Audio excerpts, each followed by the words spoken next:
Hello students, हम लोग class 10 का एक्सरसाइज 3.4 के क्वेश्चन नंबर 2 के छूटे हुए क्वेश्चंस को सॉल्व करना है। पिछली वीडियो में हम लोगों ने क्वेश्चन नंबर 2 तक सॉल्व कर लिया था। आज ये थर्ड क्वेश्चन सॉल्व करेंगे। यहाँ पर जो नंबर थर्ड क्वेश्चन है उसमें लिखा हुआ है the sum of the digits of a 2 digit number is 9, यानी 2 डिजिट जो नंबर होगी उनके दोनों डिजिट का सम जो है वह 9 है।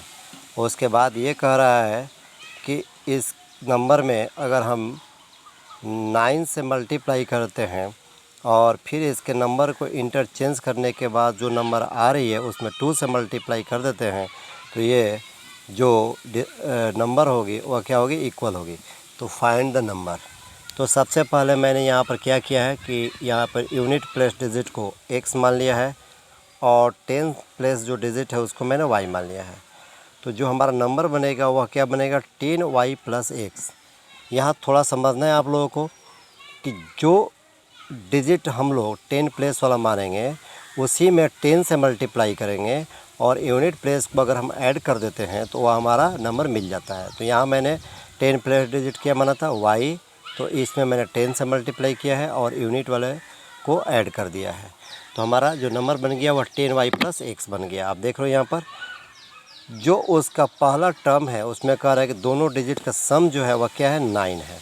तो मैंने x प्लस वाई को 9 के इक्वल कर दिया और इसका इक्वेशन 1 ले लिया। बाकी जो दूसरा टर्म बोल रहा था कि अगर इस नंबर में हम 9 से मल्टीप्लाई कर देते हैं तो नंबर हमारा यही है ना, तो मैंने इसमें 9 से मल्टीप्लाई कर दिया है। फिर इसके नंबर को इंटरचेंज करने पर जो इसके डिजिट को इंटरचेंज करने पर जो नंबर बनती है उसमें 2 से मल्टीप्लाई करते हैं तो वह इसके इक्वल आ जाता है। तो आप देखो बच्चों, यहाँ पर हमारा है 10y प्लस x और यहाँ पर मैंने इसको इंटरचेंज किया है तो यह 10x प्लस वाई, यानी यहाँ पर जो 10 प्लस डिजिट है उसमें मैंने x से मल्टीप्लाई कर दिया और जो इसका y है इसमें ऐड कर दिया हूँ। अब मैं इसको सॉल्व कर रहा हूँ, 2 से मल्टीप्लाई करेंगे इसको तो इतना आएगा और इसको 9 से मल्टीप्लाई करेंगे तो इतना आएगा। अब सभी x और y को एक साथ कर लेना है तो ये आएगा 11x माइनस 88y।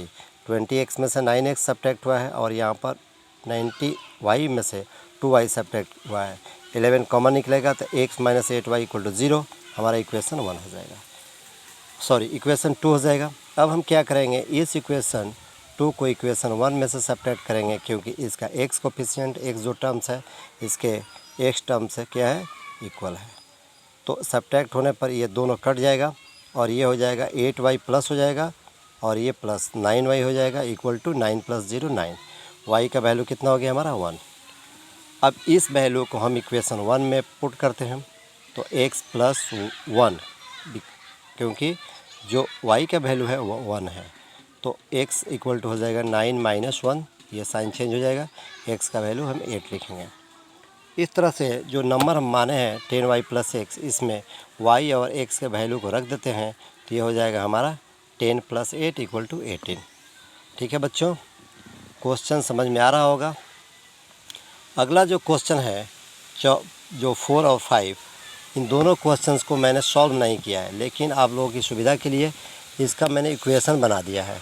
ठीक है, तो इस क्वेश्चन में ये कहा जा रहा है कि मीना जो है वो बैंक में जा कर के उसको 2000 जो है ना रकम जो है निकालनी है।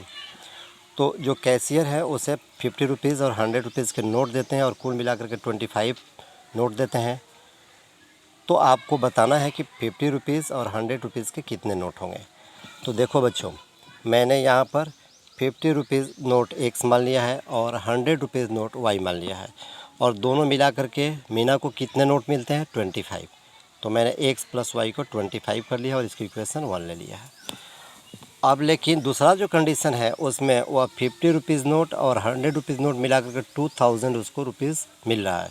तो मैंने क्या किया कि 50 में x से मल्टीप्लाई किया और 100 में y से और 2000 की इक्वल किया तो 50 यहाँ कॉमन निकल जाएगा तो x plus 2y equal to 2000। 50 से डिवाइड होगा 2000 तो 40 टाइम्स, ये इक्वेशन 2 हो जाएगा। यहाँ मैंने इक्वेशन को सॉल्व नहीं किया है, ये इक्वेशन आप लोग खुद से सॉल्व कर लेना। यहाँ केवल x और y का वैल्यू आप लोगों को निकाल देना है यही आपका आंसर हो जाएगा।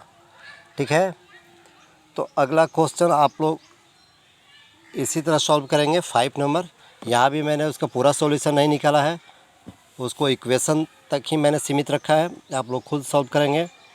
यहाँ जो है एक लाइब्रेरी है जिसमें फर्स्ट 3 डेज़ का फिक्स चार्ज है और बाकी जो एक्स्ट्रा डेज़ है उसमें उसका अलग कॉस्ट लगता है। तो हमें अलग अलग बताना है कि फ़िक्स चार्ज उसका कितना होगा और उसका जो एडिशनल चार्ज कितना होगा। तो मैंने यहाँ पर फ़िक्स चार्ज x माना है और एडिशनल चार्ज y माना है। पहला जो टर्म है बताया जा रहा है कि 7 डेज़ के लिए उसे 27 रुपीज़ देने पड़ते हैं। तो 7 डेज़ में से हम क्या करेंगे, 3 डेज़ को माइनस करेंगे, क्योंकि 3 डेज़ तो हमारा फिक्स फेयर है, यानी फिक्स चार्ज है 3 डेज़ का। तो 7 में से 3 जो हमारा सब्ट्रैक्ट होगा तो क्या बचेगा, 4 डेज़। 4 डेज़ जो है वह एडिशनल चार्जेस है। तो हम क्या किए, यहाँ पर x जो है हमारा फिक्स है वह 3 डेज़ के लिए है। तो x plus 7 minus 3 equal to 4y। तो हो गया हमारा x plus 4y equal to 27, equation 1। जो सेकेंड टर्म हमारा है वह कह रहा है कि 5 डेज़ का जो किराया इसका फेयर है वह कितना है, 21 रुपीज़ है। तो आप वही रूल लागू करिएगा। x क्या है, ये 3 डेज़ के लिए है, ये फिक्स है। 5 में से जब 3 निकल गया तो कितना बचा, 2।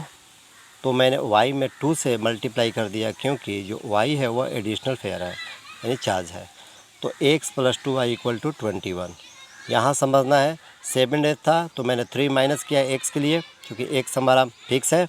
तो 7 माइनस 3 4y हो जाएगा। और यहाँ पर 5 डेज है तो यहाँ पर 3 सब्ट्रैक्ट होगा 5 में से तो 2y बचेगा। x plus 2y equal 21।